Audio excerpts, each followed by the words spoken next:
দেবরকে একটু ভুলিয়ে বালিয়ে পটিয়ে আমার কাজটাকে একটু সহজ করে নিলাম। হ্যালো এভরিওয়ান, আসসালামু আলাইকুম, welcome to my another new blog.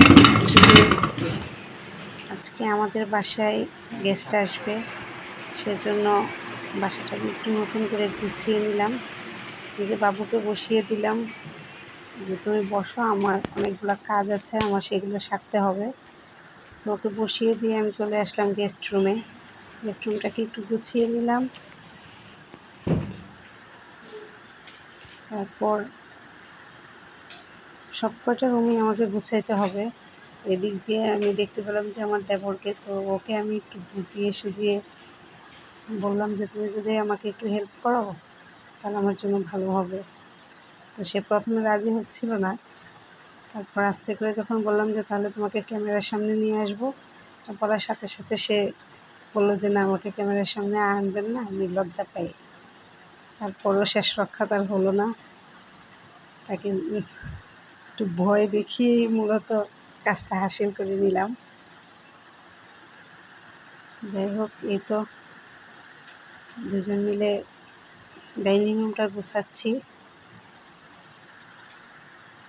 তারপর চলে গেলাম ওর রুমে, ওর রুমটাও গোছানো কমপ্লিট।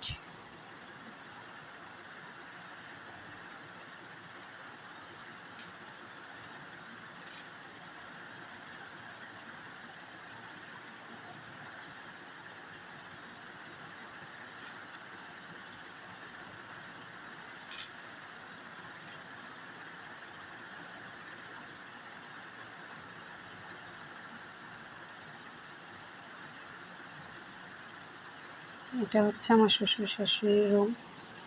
আব্বু শুয়ে আছে, এজন্য আর এখানে বেশি ভিডিও করলাম না।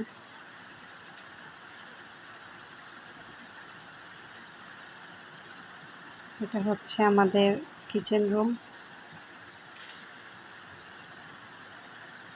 আর আজকে মেহমানদারিতে আমার একটাই দায়িত্ব পড়েছে, সেটা হচ্ছে পায়েস রান্না করা। এই তো পায়েসটা রান্না করে ফেললাম। আর এদিক দিয়ে আমার শাশুড়ি মা বাকি রান্নাগুলার ব্যবস্থা করছে লাকড়ির চুলায়।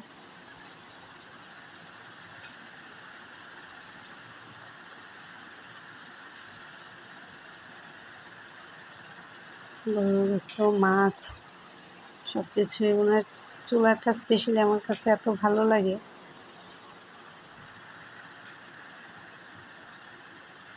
তিনটা চুলা একসাথে, আরও একটা চুলা, চারটা চুলা।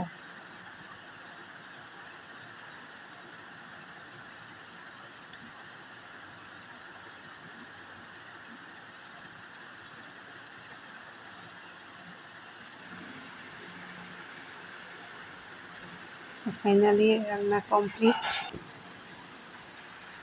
বরবটি, আলু ভাজি, মাছ ভাজি,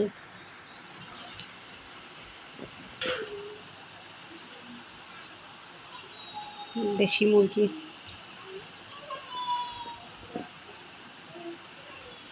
এটা হচ্ছে মাছের মাথা দিয়ে বেলির ডাল, গরুর গোস্ত। এটা হচ্ছে সোনালী মুরগি।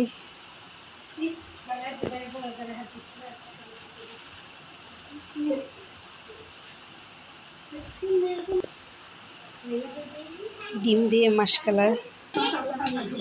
আমি আমার আঞ্চলিক ভাষায় বলছি। এক্সট্রা ডিমও করা হয়েছে আলাদাভাবে। পোলাও,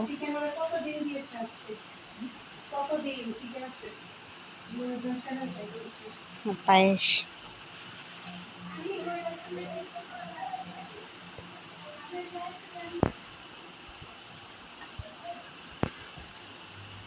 সবগুলো পাতিল এখানে রাখা হয়েছে।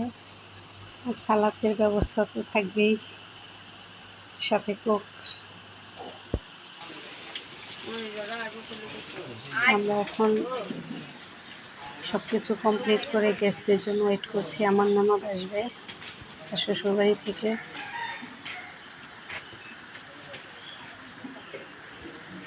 এই ছিল আজকে আমার এই ছোট্ট একটা ব্লগ। আশা করি ভালো লাগবে। যদি ভালো লাগে তাহলে সবাই চ্যানেলটাকে সাবস্ক্রাইব করে